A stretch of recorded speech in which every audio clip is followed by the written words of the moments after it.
The heat from the studio lights feels like a physical weight, pressing down on my shoulders.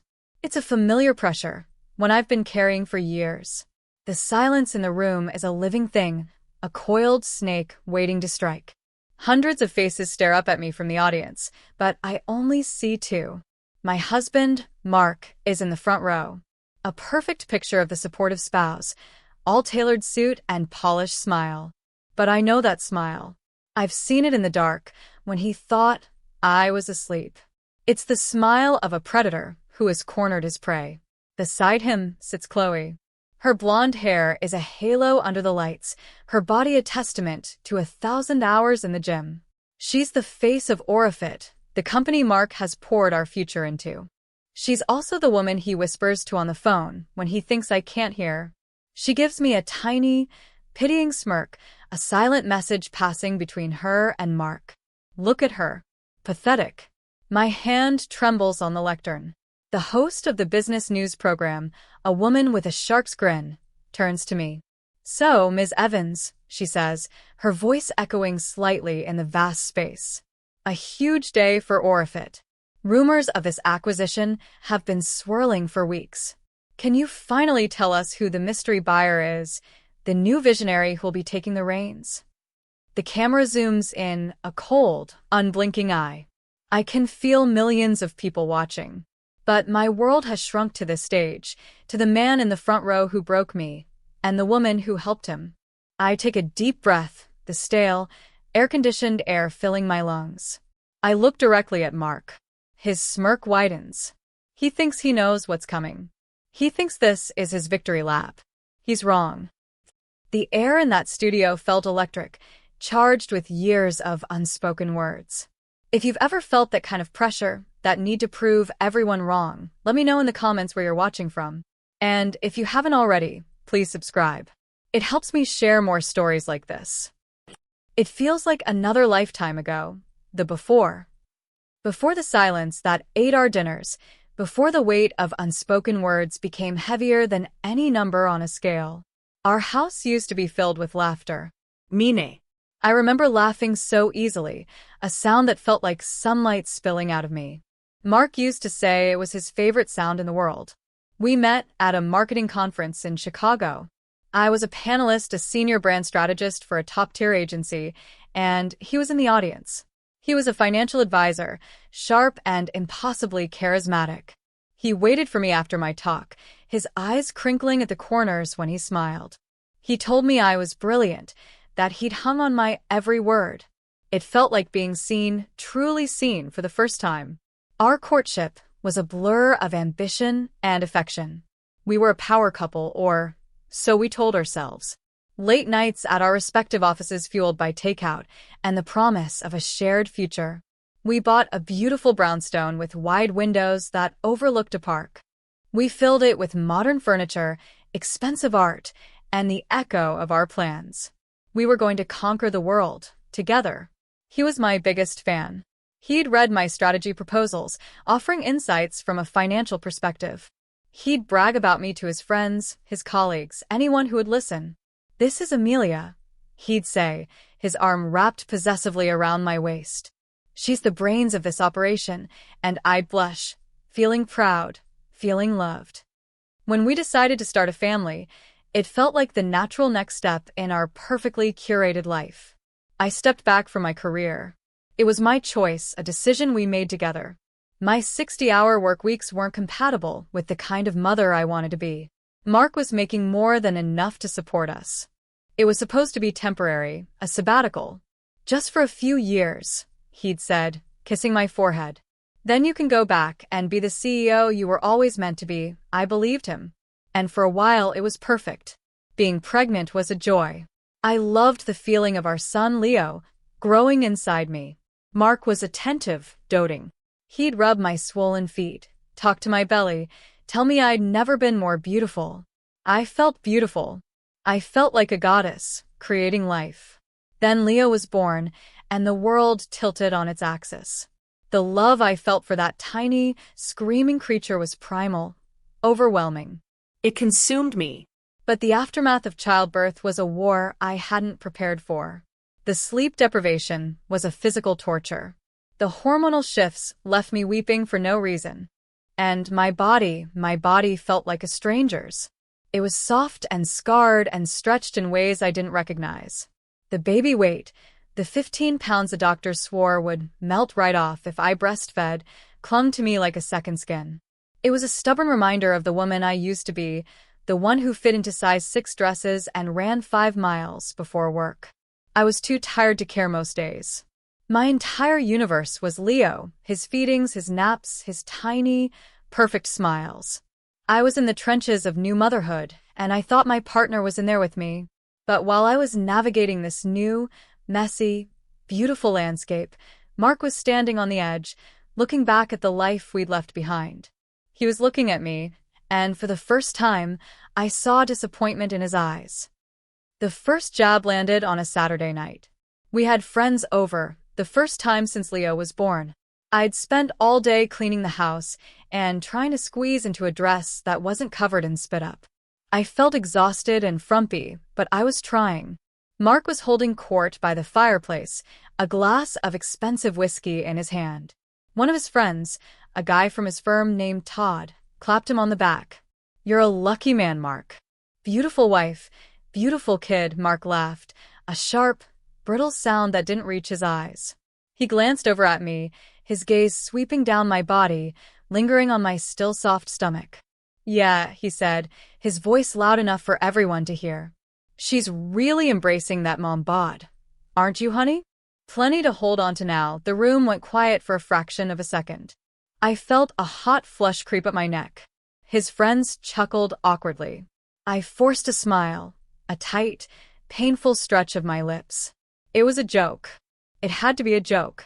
But it felt like a slap. It was the first crack in the foundation of us. A week later, he laid a fitness magazine on my bedside table. A woman with an impossible six-pack and gleaming white teeth grinned from the cover. "Thought you might like some inspiration," he said casually, not looking at me. "To get back to your old self, my old self." The words hung in the air between us. As if the woman I was now, a mother, a creator of life, was a lesser version. As if my worth was measured in abdominal muscles and the space between my thighs. Still, I tried to dismiss it. "He's just adjusting," I told myself. "We're both tired. We're both stressed. This is just a phase." But the comments kept coming, like a slow, steady drip of poison. He'd watch me eat, raising an eyebrow if I reached for a second helping. "Are you sure you need that?" he'd ask, his tone light, but his meaning clear. He started talking about Chloe. She was a new client, he said. A fitness influencer with a massive following. He was helping her manage the finances for her brand. "You should see her," he'd say, scrolling through his phone to show me her Instagram page. Picture after picture of a perfectly sculpted body in tiny workout clothes. "She has incredible discipline. Really takes care of herself." He was holding her up as a mirror, and in the reflection, he wanted me to see everything I was not. The day it all shattered was a Tuesday. A perfectly ordinary gray Tuesday. Leo was napping. I was folding laundry, a mountain of tiny onesies and burp cloths. I was wearing old sweatpants and one of Mark's old t-shirts. My hair was in a messy bun. I hadn't showered yet. I was just a mom. Mark came home early from work. He walked into the bedroom and stopped, his briefcase still in his hand. He just stood there, staring at me. There was no pretense, no veiled comment. Just a look of pure, unadulterated disgust on his face. He didn't have to say a word. I saw it all in his eyes. The disappointment, the revulsion, the contempt. But he did say the words. He let them fall into the quiet room like stones. "God, Amelia," he sighed, a sound of weary resignation. "You've really let yourself go, haven't you?" He didn't say it with anger. He said it with a kind of finality, as if he were closing a book. As if he had looked at me, the mother of his child, the woman he had promised to love in sickness and in health, and passed a final judgment. In that moment, something inside me didn't just break. It died. The soft, hopeful part of me that kept making excuses for him, that believed in the man I had married, shriveled up and turned to ash. I stood there, surrounded by the evidence of my new life. The baby clothes, the stretch marks under my shirt, the exhaustion etched onto my face, and I felt the cold, hard truth settle in my bones. I wasn't enough for him anymore, and he wasn't even trying to hide it. Shame is a powerful motivator, a toxic one. After that Tuesday, I became obsessed. I had to get back to my old self, the woman he wanted. I had to prove to him that she was still in there, buried under layers of fatigue and baby weight. I joined the expensive gym he suggested, the one with the smoothie bar and the perfectly toned instructors who looked like they'd never had a carb in their life. I dropped Leo at the daycare, my heart aching as he cried for me, and I'd force myself onto the treadmill. I ran until my lungs burned and my legs shook, punishing my body for betraying me, for betraying him. I counted every calorie. I downloaded an app and logged every bite of food that passed my lips. A handful of almonds, a plain chicken breast, steamed broccoli. I was constantly hungry, irritable, and lightheaded. My milk supply dwindled. Leo would fuss at my breast, frustrated, and I'd have to supplement with formula, which brought on a fresh wave of guilt. I felt like I was failing at everything, at being a wife, at being a mother. I'd step on the scale every morning, my breath held tight in my chest, praying for a smaller number. And when it barely moved, when the pounds stubbornly refused to melt away, a wave of despair would wash over me. I was working so hard, starving myself, exhausting myself, and for what? A few ounces? My body, still recovering from growing and birthing a human being, was desperately holding onto every calorie. It didn't understand that it was at war with my husband's expectations. Mark watched my efforts with a critical eye, like a judge at a competition. He never offered a word of encouragement. Instead, he'd offer helpful tips. Chloe says you should never eat carbs after 6 p.m., he'd mention over our silent dinners. Chloe says high-intensity interval training is the only way to really burn fat. Chloe. Her name became a constant presence in our house, a ghost of perfection that haunted my every move. He became more distant. The late nights at the office became more frequent. He'd come home smelling of a perfume that wasn't mine, a sweet, cloying scent that clung to his clothes. When I asked him about it, he'd just laugh it off. Must be from a client. You're so paranoid, Amelia. He started to lock his phone, something he'd never done before. He'd take calls in the other room, his voice a low murmur I couldn't quite make out. The man I had married was disappearing, replaced by a cold, cruel stranger who looked at me with impatient eyes. I felt myself shrinking. Not my body, but my soul. I stopped speaking up, afraid of saying the wrong thing, of triggering another cutting remark. I moved through my own home like a ghost, trying to take up as little space as possible. I was losing myself, piece by piece, trying to contort myself into the shape of a woman he might love again. And all the while, I was so focused on the number on the scale, I failed to see the much bigger, much more dangerous problem right in front of me. I was trying to fix my body when it was my marriage that was broken beyond repair. The suspicion started as a knot in my stomach, a low, constant hum of anxiety. It was the little things, the tiny inconsistencies that, on their own, meant nothing, but when stitched together, formed a terrifying tapestry of betrayal. There were the credit card statements I saw by accident, left on his desk. A charge for $100 lunch at a fancy downtown restaurant on a day he told me he'd eaten a sad desk salad. A charge from a high-end lingerie store. I knew it wasn't for me. The last gift he'd given me was the fitness magazine. Then came the financial control. He had always managed our finances, but now it felt different. It felt like a leash. He put me on an allowance, a paltry sum that barely covered groceries and diapers. Every purchase was scrutinized. Another baby toy? Does he really need that? He'd ask, looking over my shoulder as I shopped online. You need to be more careful with money, Amelia. You're not earning any of it. You know, the words were designed to make me feel small, dependent, powerless. And they worked. I had no access to our main accounts anymore. He had locked me out, claiming he was streamlining our finances for tax purposes. The woman who had once managed multi-million-dollar marketing budgets, Now had to ask my husband for money to buy baby formula. The cruelty was escalating, becoming more deliberate. He seemed to take a perverse pleasure in my misery. He knew I was struggling, that I was trying so hard to please him. And he used it against me. He'd compliment my weight loss one day, a hollow, dismissive, "You're looking a little less puffy," only to tear me down the next. I found a receipt in his coat pocket one evening while putting it away. It was from a jewelry store, a very exclusive one. A diamond necklace, purchased 2 weeks prior. My birthday had been last week. He'd given me a new set of bathroom scales. My heart hammered against my ribs. It was a cold, hard piece of evidence. There was no client, no business expense that could explain a diamond necklace. The picture was forming, sharp and ugly. I was just afraid to look at it. I was afraid of what I would lose if I admitted the truth. My husband, my home, my family.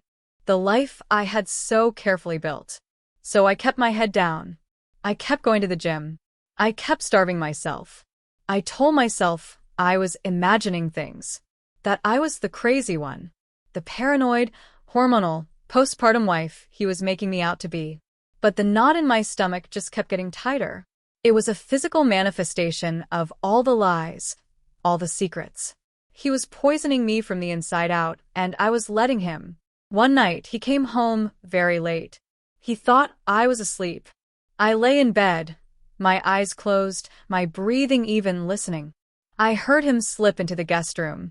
I heard the shower run. He was washing her off of him before coming to our bed. The next morning, as he was getting dressed, he tossed his shirt from the night before into the laundry basket. After he left for work, I pulled it out. The scent of her perfume was all over it. It was the same sweet, cloying scent I'd smelled before. And on the collar, almost invisible, was a single, long, blonde hair. It wasn't mine. In that moment, the denial shattered. The truth was there, undeniable, tangled in the fibers of his shirt. I wasn't paranoid. I wasn't crazy. I was being played for a fool. And the game was far more brutal than I had ever imagined. The breaking point arrived on a rainy Sunday afternoon. The kind of day that traps you indoors, with nothing but your own thoughts for company. Leo was napping, and the house was unnervingly quiet. Mark was on the couch, glued to his tablet, a small, secret smile on his face as his thumbs moved rapidly across the screen. He was in his own world, a world that clearly didn't include me. A wave of nausea rolled over me. I couldn't live like this anymore, in this limbo of suspicion and self-doubt. I needed to know. I needed to see it in black and white. I waited until he went to the kitchen to get a beer. My heart was a frantic drum against my ribs as I walked over to the couch. The tablet was lying there, screen still lit. My hand shook as I picked it up. I didn't know his password, or so I thought. On a whim, I typed in Chloe's name. CHLOE. It opened. Of course it did. His password was her name. A fresh wave of sickness washed over me. I opened his messaging app. Her name was at the top of the list, pinned. The conversation history went back months. I started scrolling, my eyes scanning the sickeningly sweet pet names, the heart emojis, the plans for secret meetings. He told her he loved her. He told her he couldn't wait to be with her. He told her she was the most beautiful woman he'd ever seen. It was painful, 1,000 tiny cuts to the heart. But it was the messages about me that truly gutted me. I was a recurring character in their love story. The villain. The obstacle. He sent her a picture of me, one I hadn't seen before. I was asleep on the couch, my mouth slightly open, a trail of drool on the pillow. My postpartum belly was visible under my t-shirt. Underneath the photo, he had written, "See what I have to come home to? My fat, lazy wife. It's like sleeping next to a whale." My breath hitched in my throat. I couldn't breathe. I scrolled further, my vision blurring through a film of tears. He described me to her in the most degrading, humiliating terms. He mocked my stretch marks, calling them road maps of failure. He complained about my constant whining. He told her I was letting the house go to hell, while he was out slaving away to pay for it all. Every insecurity he had cultivated in me, Every cruel word he had ever said was amplified in these messages. He was performing for her, tearing me down to build himself up in her eyes. And then I saw it. The message that stopped my heart. "I'm just waiting for the right time to leave her," he wrote. "I need to get my finances in order first. She'll be left with nothing. She deserves it." She had replied with a simple, chilling message. "Good." She sounds pathetic. Pathetic. The word echoed in the silent room. That's what I was to them. A pathetic joke. A wail. An obstacle to be removed. The pain was so immense, so physical, that I thought I might actually die from it. I felt my whole world collapse into a black hole of grief and betrayal. But then something else happened. As I stood there, shaking, reading the words that were meant to destroy me, the grief began to curdle. The sadness began to boil. It transformed, molecule by molecule, into something else. Something hot and clean and sharp. It was rage. A cold, clear, diamond-hard rage I had never felt before in my life. The tears stopped. My hand steadied. The goal was no longer to lose weight. The goal was no longer to win back his love or save my marriage. The goal was to survive. And then, to win. Not for him. For me. I placed the tablet back on the couch, exactly where I found it. My movements were calm, deliberate. A strange, icy clarity had settled over me. Mark walked back into the room, beer in hand, completely oblivious. He glanced at me, a flicker of annoyance in his eyes. "Were you just standing there for?" I didn't answer. I just looked at him. Really looked at him. I saw the weakness behind his arrogance.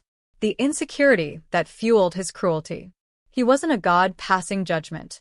He was just a small, pathetic man, and I had been letting him define my worth. I decided to confront him. Not with tears or accusations, but with cold, hard facts. I waited until Leo was asleep that night. I sat him down at the kitchen table, the scene of so many silent, miserable meals. "I know about Chloe," I said. My voice was even, devoid of the emotion that was churning inside me. I expected denial.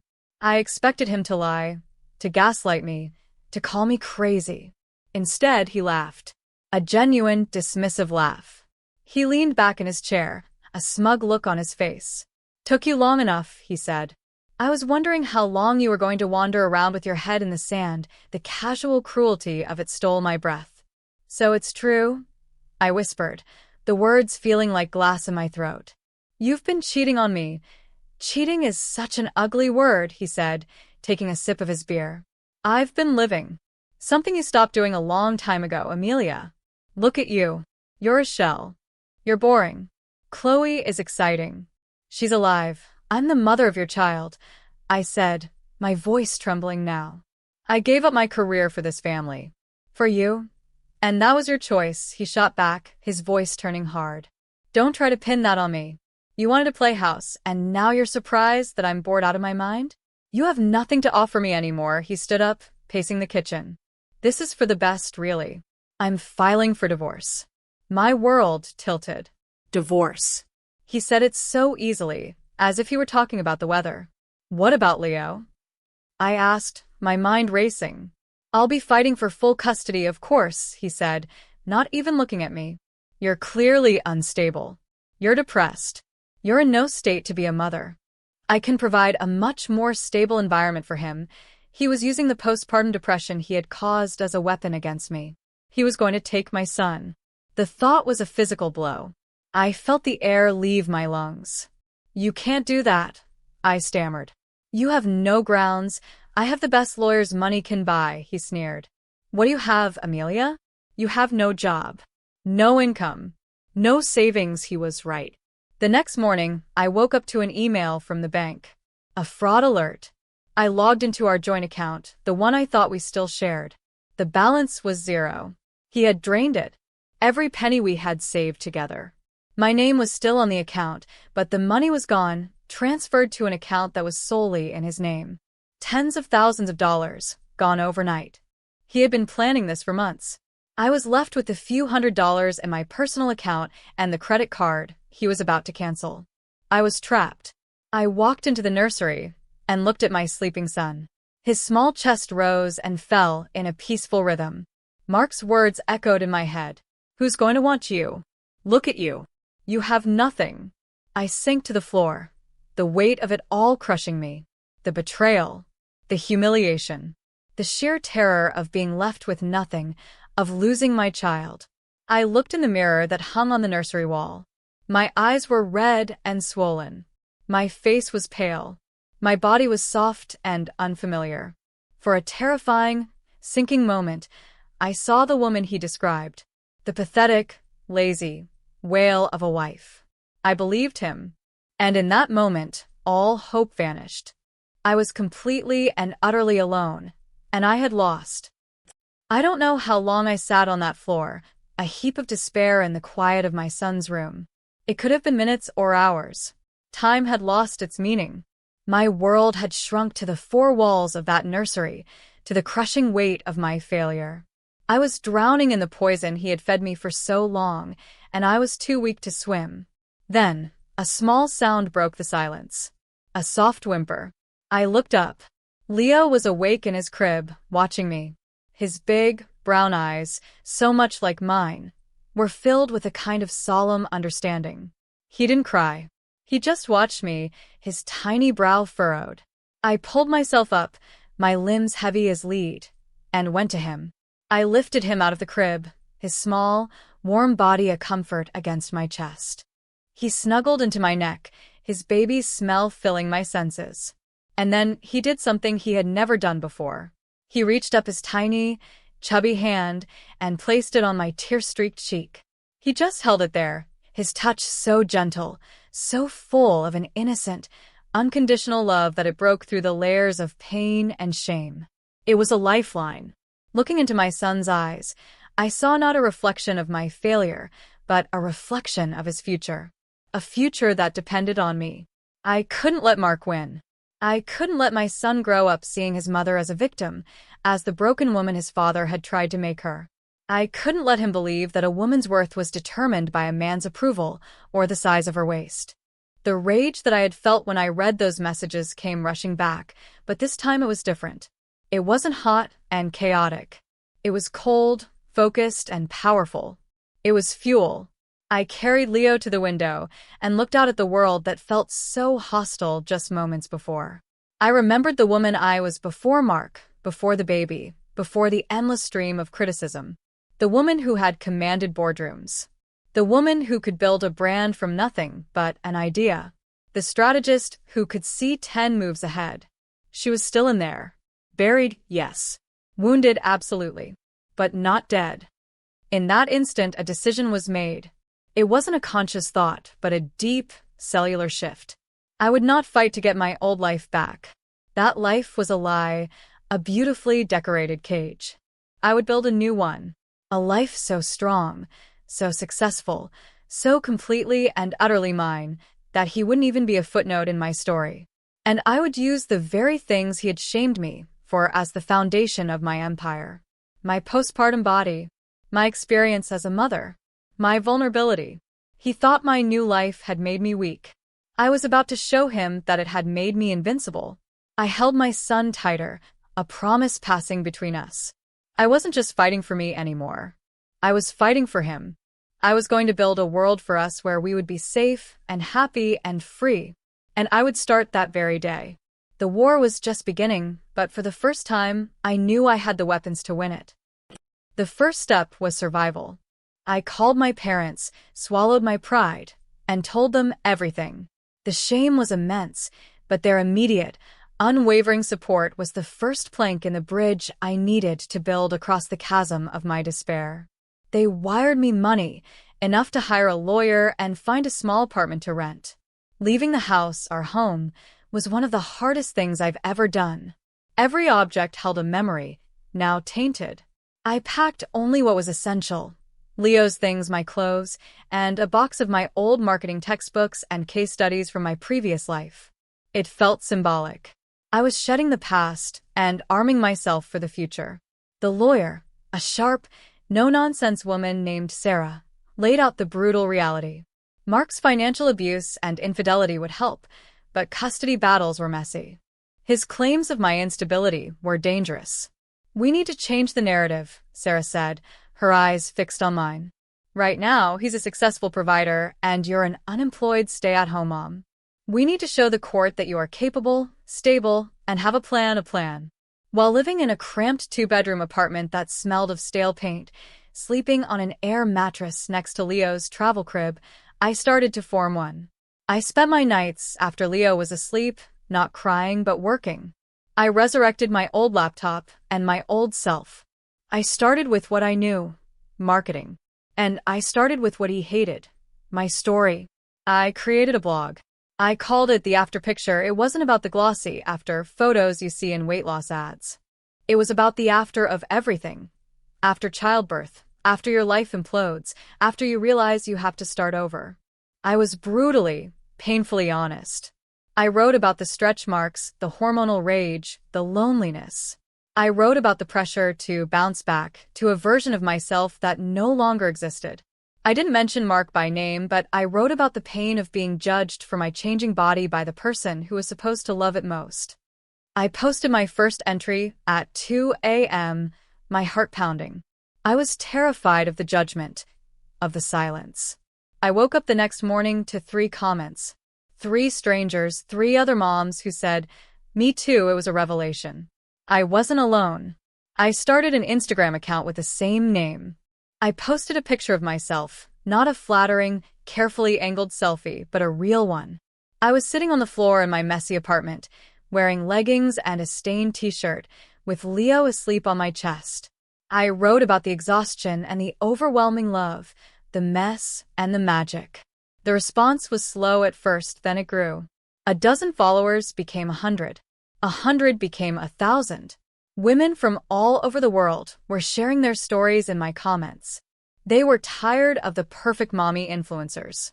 They were craving authenticity. They were craving a community. I used every marketing trick I knew. I analyzed engagement metrics, optimized my posting times, collaborated with other small accounts. I was building a brand, not for a client, but for myself. I was building an army. My platform grew, and with it, my confidence. I started a small online coaching program, helping other moms navigate the postpartum period, focusing on mental health and body positivity, not weight loss. The income was small, but it was mine. It was proof to myself, and to the court, that I was more than what Mark had tried to make me. I was a businesswoman, a leader, a survivor, and I was just getting started. The bait was dangled in front of me during a late-night scrolling session. I was researching fitness industry trends, always keeping an eye on the competition, when I saw an article about AuraFit. It was the company Chloe was the brand ambassador for, the one Mark had bragged about investing in so heavily. He saw it as his golden ticket, his path to leaving his firm and becoming a venture capitalist.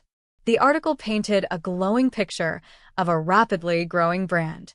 But my strategist's brain saw something else. I saw a company with a high burn rate, overly aggressive expansion, and a marketing message that was starting to feel dated. Their entire brand was built around Chloe's image, exclusive, unattainable perfection. In a market that was shifting towards inclusivity and authenticity, they were a dinosaur. I started digging. I used my old industry contacts, calling up friends who worked in finance and market research. I cashed in favors. I spent hours poring over financial reports and market analysis. It took me 3 weeks, but I found the cracks in their foundation. AuraFit was bleeding money. They had overextended themselves, and a recent product launch had been a disaster. They were desperately, secretly, seeking a major investor or a full buyout to avoid bankruptcy. And Mark, my arrogant, overconfident husband, was so blinded by the brand's flashy image and his mistress's involvement that he couldn't see the ship was sinking. He was about to lose everything he had invested. An idea sparked in my mind, so audacious, so daring, that it took my breath away. What if I wasn't just the competition? What if I was the rescue? What if I could take the very thing he was building with her and make it mine? I took my plan to an old colleague, David Chen. He now ran his own successful venture capital firm. I had been one of his first mentors when he was a junior analyst. He always told me I had the best strategic mind he'd ever seen. I walked into his gleaming downtown office, not as the broken woman I had been months ago, but as the strategist I had always been. I laid out my plan on his boardroom table.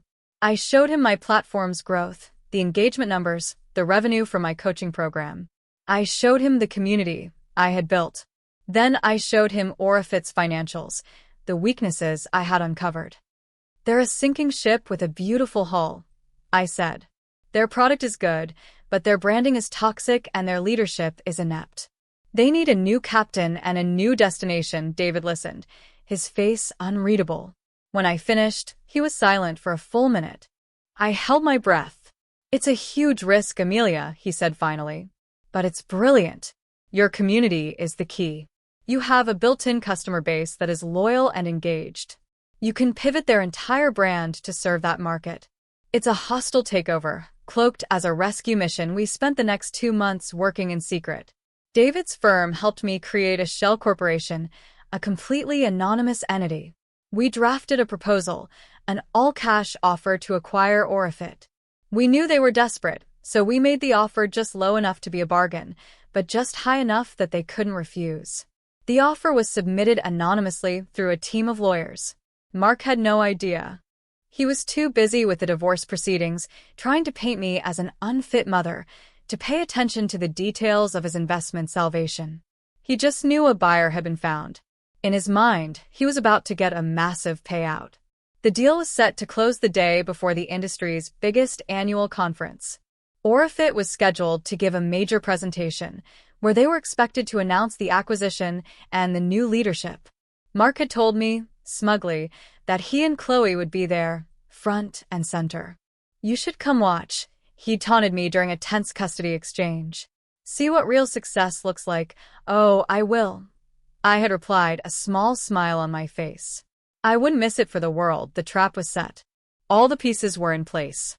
All I had to do was walk onto that stage and light the match. The day of the conference arrives with a clarity that feels almost supernatural. I wake up before dawn. The city still cloaked in a soft, gray light. Leo is asleep in his crib, one arm thrown over his head in perfect abandon. I watch him breathe for a long time, anchoring myself in the love I feel for him. This is all for him. For us. I dress carefully. Not in a power suit, not in armor. I choose a simple, elegant dress in a deep blue. It's professional, but soft. It's me. I don't look like the woman who used to command boardrooms, nor do I look like the broken woman who wept on the nursery floor. I look like someone new. Someone who has been through a fire and emerged not burned, but forged. When I arrive at the convention center, the buzz of energy is palpable. The air crackles with ambition and caffeine. I have a backstage pass, courtesy of my new title. As I walk through the labyrinth of corridors behind the main stage, I feel a strange sense of calm. The fear is gone, replaced by a cold, thrilling certainty. I am exactly where I am supposed to be. The broadcast is being handled by a major business news network. The host, a woman named Cynthia Vance with a reputation for sharp, insightful interviews, greets me in the green room. "Ms. Evans," she says, shaking my hand firmly. "A pleasure. There's a lot of mystery surrounding you. No one seems to know who you are." The new CEO of AuraFit, appearing out of nowhere. "You've certainly got the industry talking. I've been told I have a flair for the dramatic," I reply with a small smile. She laughs. "I like you already." The audience is packed. Your estranged husband is in the front row, I hear. With the former brand ambassador. This should be interesting. The word, estranged, hangs in the air. The story of our messy divorce is already industry gossip. Mark has made sure of that, painting himself as the victim of a bitter, unstable wife. He has no idea he's been writing the prologue to my victory. A stagehand calls for 5 minutes. I take one last look in the mirror. My eyes are clear. My hands are steady. I am ready. I walk out onto the stage to a polite smattering of applause. The lights are blindingly bright, hot on my skin. The room is vast, a sea of anonymous faces. But I find them instantly. Mark and Chloe. Front row center, just as he promised. Mark is beaming, leaning back in his chair like a king on his throne. He catches my eye and gives me a condescending wink, as if to say, "See? This is my world. You don't belong here." Chloe sits beside him, looking smug and bored. She whispers something in his ear, and he laughs. They are so confident, so secure in their victory. They think this is their moment. Cynthia Vance begins the interview, her voice smooth and professional. She asks about the acquisition, about the future of the company. I give carefully prepared, professional answers, saving the real story for the final act. I can feel Mark's impatience growing. This is all just a preamble to the main event, the announcement of his massive return on investment. Finally, Cynthia leans in, her voice dropping slightly for dramatic effect. "So, Ms. Evans," she says, and I know this is my cue. "A huge day for AuraFit. Rumors of this acquisition have been swirling for weeks. Can you finally tell us who the mystery buyer is, the new visionary who will be taking the reins?" The camera glides in for a close-up. The entire room holds its breath. I let the silence stretch for a beat, savoring the moment. I look directly into the camera, but I'm speaking to him. "There's no mystery, Cynthia," I say, my voice ringing out, clear and strong. "The shell corporation that acquired AuraFit is 100% owned by me. I am the new owner and CEO." A collective gasp ripples through the audience. The camera, knowing exactly where the drama is, pans to the front row. I watch on the monitor as Mark's face goes through a rapid series of transformations. The smug smile falters. Confusion flickers in his eyes, followed by dawning comprehension, and then pure, unadulterated horror. His face drains of all color. He looks like he's been punched in the gut. Chloe's jaw literally drops. Her perfectly made-up face is a mask of disbelief. She turns to Mark, her eyes wide, searching for an explanation he doesn't have. He can only stare at me, his mouth opening and closing like a fish. But I'm not finished. I turn back to the host, a calm, controlled smile on my face. AuraFit has a strong foundation, but its brand identity is outdated. The old message was about achieving an impossible, exclusive ideal of physical perfection. It was a brand built on shame. As I say the word shame, I lock eyes with Mark. He flinches. Our new message, I continue, my voice gaining power, will be about celebrating the journey. It will be about strength, not just size. It will be about authenticity. Our customers are not goddesses on a pedestal. They are real women with real bodies, living real lives. They are mothers, fighters, survivors. And our brand will reflect that. The audience is murmuring now, leaning forward in their seats. They sense this is more than a press conference. It's a reckoning. And to that end, I say, delivering the final, fatal blow, my first act as CEO will be to terminate our contract with our current brand ambassador, whose image no longer aligns with the inclusive, empowering values of the new AuraFit. I pause, letting the words land. Then I look directly at Chloe. Her face has gone from shocked to ashen. The camera is on her, catching the exact moment her world crumbles. The gasp she lets out is small, but in the hushed room, it sounds like a scream. The host, a consummate professional, sees the drama and leans into it. "A bold move, Ms. Evans. Do you have a new brand ambassador in mind?" "We do," I say, my smile widening. "In fact, we have hundreds." I'm thrilled to announce our first major campaign. The after picture, it will feature women from my own online community. Real mothers, real bodies, real stories on the giant screen behind me. A video begins to play. It's a montage of photos and videos sent in by my followers. Women of all shapes and sizes, laughing, exercising, playing with their children. They are strong. They are beautiful. They are real. The crowd erupts in spontaneous, thunderous applause. It's a genuine emotional response. They're not just clapping for a business plan, they're clapping for the idea behind it. They're clapping for me. Through the roar of the crowd, I look at Mark one last time. He's no longer a king on a throne. He looks small, shrunken, utterly defeated. He thought he had taken everything from me. He thought he had left me with nothing. But he was wrong. I took the company he was banking his future on. I took the career of the woman he left me for. And I did it all using the very story he tried to bury me with. He didn't just lose his money. He lost the war. And the whole world just watched it happen live on television. The aftermath is swift and brutal. The clip of my announcement, especially the moment the camera captures Mark and Chloe's faces, goes viral. It's played on every news channel, dissected on every talk show, and turned into 1,000 memes. I'm hailed as a feminist icon, a business visionary. My story becomes a symbol of empowerment, of a woman scorned turning her pain into power.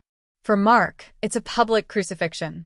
His firm, horrified by the scandal, encourages him to take an indefinite leave of absence. His friends, the ones who laughed at his jokes about my body, suddenly stop returning his calls. He's a pariah. His financial ruin is absolute. The money he drained from our joint account was almost entirely invested in AuraFit. Now, I control that money. His investment is tied up in my company, and I have no intention of buying him out anytime soon. He's trapped, forced to watch from the sidelines as I transform his prized possession into a testament to his own failure. Chloe's fall is just as spectacular. Dropped by AuraFit, she's publicly humiliated. Her brand, built on an image of aspirational perfection, is shattered. Other companies, wary of the bad press, distance themselves from her. Her career as a fitness influencer is over. She tried to build her life on the ruins of mine, and now she's buried under the rubble. Our divorce proceedings, which had been a source of so much terror for me, become a simple formality. My lawyer, Sarah, is practically giddy. Armed with the evidence of his financial and emotional abuse and my newfound status as a successful CEO, we have all the leverage. He doesn't even put up a fight for custody. He can't afford the legal fees, and he knows no judge would ever grant custody to a man so publicly disgraced. He agrees to all my terms. I get the house, full custody of Leo, and a child support agreement that is more than generous. He signs the papers with a shaking hand, never once meeting my eyes. My life transforms. I move back into our brownstone, but it feels different now. It's not our house anymore. It's my house. Mine and Leo's. I exorcise the ghosts of the past, redecorating, filling the rooms with light and laughter. My work with AuraFit is all-consuming, but in the best possible way. We rebrand completely, changing the name to after our first line of postpartum activewear, designed with the real bodies of mothers in mind, sells out in 24 hours. The company becomes a phenomenon. But it's more than just a business. It's a movement. We build a community, a safe space for women to share their stories, to feel seen and celebrated. I spend my days in board meetings and my evenings on the floor, building block towers with my son. I'm a CEO and a mom, and I've finally realized I don't have to choose. I can be both. I am both. Sometimes, late at night, after Leo is asleep and the house is quiet, I'll catch my reflection in a window. I don't see the woman Mark tried to break. I don't see the woman obsessed with a number on a scale. The weight I carry now is the weight of responsibility, of leadership, of a legacy I am building for my son. It's a good weight, a strong weight. I finally understand that the battle was never about my body. It was never about losing the baby weight. It was about losing the dead weight of a man who couldn't love the woman I had become. And now, standing here, in my house, in my company, in my life, I am lighter and stronger than I have ever been. That feeling, the one where you finally shed the weight that was never yours to carry, it's a freedom unlike any other. If this story hit close to home, I'd love to hear your version. Thanks for being here. Subscribing helps bring more of these to life.